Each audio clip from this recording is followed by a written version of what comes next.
بسم اللہ الرحمن الرحیم الصلاۃ والسلام علیک یا سیدی یا رسول اللہ وعلی آلک و اصحابک یا نور اللہ اللہم صلی علی محمد کما تحب و ترضی عنہ۔ درود شریف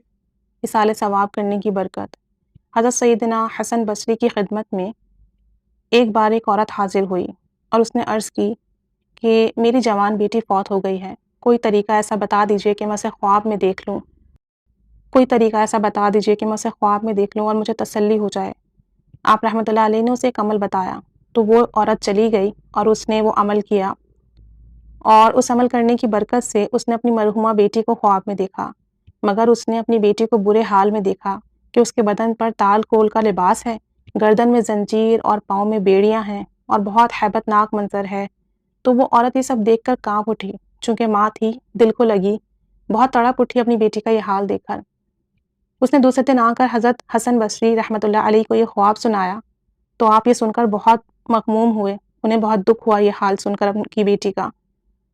تو آپ رحمۃ اللہ علیہ بہت پریشان ہوئے۔ بہرحال کچھ عرصے کے بعد حسن بصری رحمۃ اللہ علیہ نے خواب میں ایک لڑکی کو دیکھا جو جنت میں ایک تخت پر اپنے سر پر تاج سجائے بیٹھی ہوئی ہے۔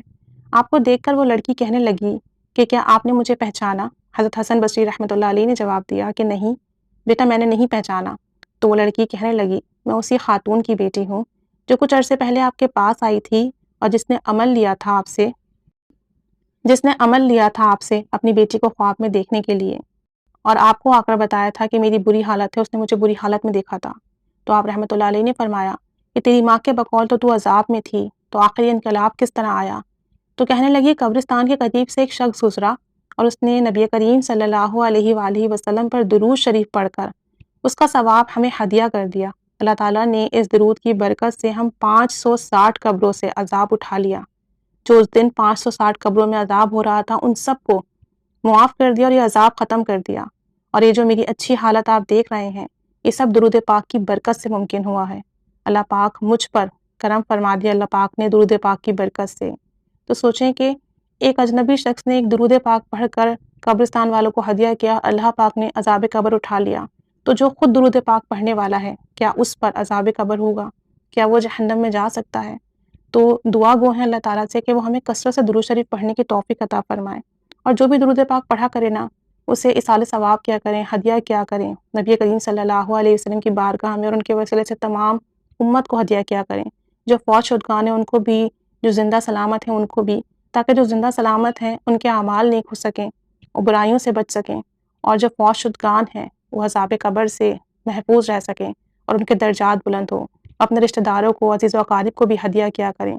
اللہ کریم بڑا غفور و رحیم ہے، درود پاک پڑھنے والے کو جہنم کی آگ نہیں چھو سکتی، کیونکہ رحمت للعالمین صلی اللہ علیہ وسلم پر درود شریف پڑھا جا رہا ہے، تو اس رحمت کا حصہ پڑھنے والے کو بھی ملتا ہے، اور جہاں رحمت ہو وہاں اللہ کا عذاب نہیں ہو سکتا۔ تو اللہ کریم ہمیں دنیا میں بھی آخرت میں بھی درود پاک کی برکت سے عذاب سے محفوظ رکھے،